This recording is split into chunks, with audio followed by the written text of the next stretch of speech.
ICA is a leading NGO dedicated to spearheading a national response to addictions in Israel, allowing optimal treatment and effective prevention.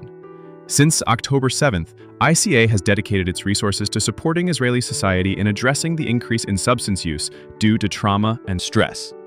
With me today is Professor Shauli Lev-Ran, co-founder and academic director of the Israel Center of Addiction and Mental Health. It's an honor to have you here. Good morning, pleasure to be here. Tell me something. Since October 7th, you have seen a rise in addictions due to the stress that Israelis have been through, if it's in the army or, in a personal life. How do you deal with that? Well, first of all, when you deal with trauma, we have what we call the small T's, which are the micro traumas. Then we have the big T's, which are the bigger traumas. October 7th and the ongoing Swords of Iron War has been a huge T, an enormous trauma, an unprecedented national trauma.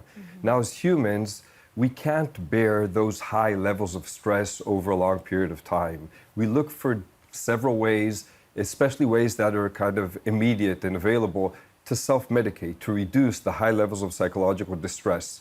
And what usually happens is that we turn to addictive substances and addictive behaviors, and that's what we've seen. We've seen a large increase in the rates of problematic substance use and addictive behaviors. And how does these addictive substitutes worsen, actually, the symptoms of trauma? Well, we all have a natural ability to recover from traumatic events. What happens both on a neurobiological as well as a psychological standpoint is that we sacrifice our natural coping mechanisms as well as our social mechanisms by turning to addictive substances and behaviors. So the more we turn to addictive substances, the more we're avoiding psychological distress, but we're also isolating ourselves. So from a neurobiological standpoint, there's less emotional regulation. From a societal standpoint, instead of leaning on our friends, on our families, on our communities, we're leaning on those addictive substances and behaviors.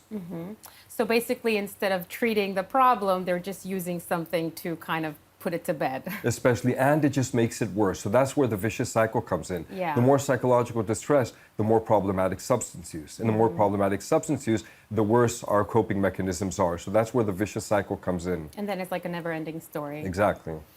And what should a national plan for addiction traumatic what they should do? Well, first of all, we have to increase awareness and reduce stigma. Addiction always goes with stigma and high levels of self-criticism and embarrassment and isolation. So the first thing we have to do is increase awareness, tell the public as well as professionals, when we have such high levels of psychological distress, there is going to be a lot of self-medication. So we have to increase awareness and reduce stigma. Second thing we have to do is we have to train professionals. We have to train professionals in the field of education, welfare, psychology, social work, medicine, nursing, in order to we have to train professionals in order to identify problematic substance use and addictive behaviors at an early point, brief interventions, and when to refer to treatment. The last thing we have to do is we have to adapt services. We need what we call an integrative addiction and trauma informed care across several populations and communities. So what's right for soldiers is not necessarily right for youth from the Gaza envelope. So we have to adapt services, and we have to accompany all this with a lot of research to make sure that what we're doing is effective, and a lot of policy to make sure that this is mandatory and not just depending on specific organizations. Do you have specific tools for professional treatments to use for other nonprofits that help mental health? Definitely. So what we're working on today is a nationwide program integrating what we call screening, brief intervention, and referral to treatment that all professionals that deal with trauma today can quite easily learn, adopt, and practice within their organizations. So we screen for substance-related behaviors and addictive behaviors. We conduct effective non-judgmental communication, so brief intervention is highly effective. And for those 10% that need referral to treatment, we refer them to treatment. So we collaborate with tens of organizations today to incorporate that screening, brief intervention, and referral to trauma to their ongoing care. And what's your bigger plan? How do we expand this? How do we get to more people? Well, in order to get to more people, we train professionals on a large scale. So if we train 10,000 professionals, we're going to reach 1 million individuals. So that's where we come in as the Israel Center on Addiction and Mental Health. We work with a lot of organizations and incorporate those practices of screening, brief intervention, and referral to treatment, making them part of their mandatory intake and care in their trauma-related facilities. So whether it's resilience centers, whether it's the HMOs in Israel, whether it's the educational system. So we train educators, we train social workers, we train psychiatrists, psychologists, and primary care physicians in that practice of screening, brief intervention, referral to treatment. Mm-hmm. And what concerns you the most about the rising of substitutes? Well, I think the most concerning thing for me and our whole organization is that there are a lot of resources being pointed at trying to treat trauma-related psychological distress in Israel.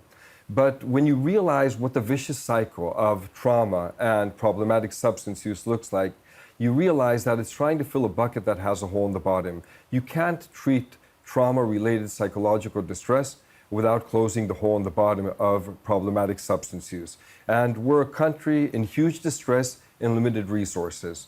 If we spent all the resources on trauma-related care, but we don't close the hole in the bottom, we're going to be left without enough resources. So that's my main concern. That's what we're trying to do, is incorporate that trauma and addiction integrative care into all organizations in Israel. Mm-hmm. And why is it so important for an early intervention when these substances are used? Well, I spoke about the fact that we're a country of limited resources. Mm-hmm. In medicine in general and in public health, prevention is the most cost-effective way to treat things. Think about primary prevention for infective diseases like inoculations, vaccinations, etc. So the public health approach is that the earlier on we intervene, the cheaper it is to address problems, and the lower the chance is that they're going to increase in terms of severity. When we already encounter a full-blown disorder in psychiatry and in general medicine, we're going to spend a lot more money and a lot more resources on treating it, and we're going to be able to treat a lot less individuals. So prevention is key in public health and definitely in trauma-related and addiction care. Why is it so important for mental health organizations to address addiction? Well, we all know today, especially after October 7th, that mental health is health, right? Mm-hmm. But it's as important to realize that addiction is part of mental health. And when I talk about addiction, I'm actually talking about problematic substance use, because addiction is just the extreme. But think about the following data that we have from the Israel Center on Addiction and Mental Health.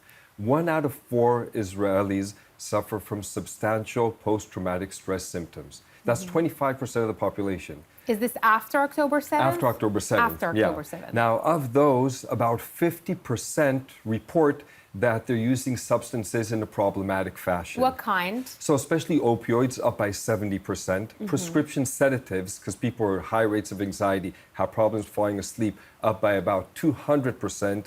Alcohol and addictive behaviors. Mm-hmm. And what that does is it causes a vicious cycle. So the more we use addictive substances, the lower our coping mechanisms are, the lower we know how to regulate our emotions, and the less we turn to our communities for help.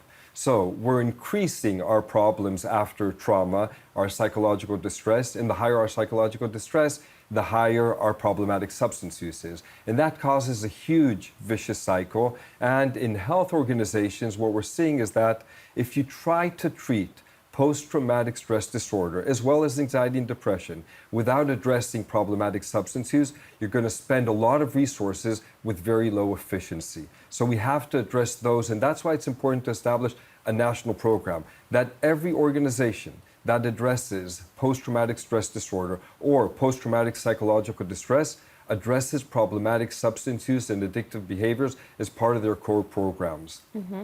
Shouldn't these, when a doctor prescribes a medicine that's addictive, shouldn't they start with, we're giving you this, but you should start also going to therapy or meeting, a professional? Isn't that where maybe we should start? Great point. And what we're doing in the Israel Center on Addiction and Mental Health is educating both the public as well as professionals. So we're increasing awareness in terms of telling people in the general public, when you reach a physician, when he or she prescribes a medication, don't be embarrassed to ask, well, is this addictive? How long am I going to be on this medication? Are there alternatives? So we have non-addictive medications, and we have psychological alternatives that aren't even medications. And at the same time, we're training thousands of physicians in safe prescribing mechanisms. So maybe there are alternatives to not prescribing addictive medications. Follow-up very shortly after prescribing any kind of sedative. And at the end of the day, we have to talk about the fact that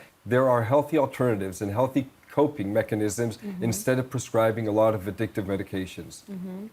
Great. Thank you so much for being here and sharing this with us. This is such an important thing, especially now with the country and everything we're dealing with. Thank you. Thank you for having me. Thanks.